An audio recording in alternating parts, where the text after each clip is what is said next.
All my life I've kind of had dental problems. Maybe 8 years ago, I went and got 8 gold caps placed over my teeth. And that kind of made, I do music, and it was kind of like the hip hop thing.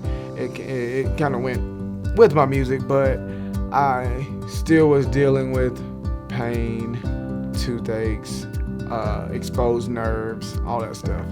I found out about Restoring 24, and compared to everybody else, everything was it just seemed more geared toward what I was looking for.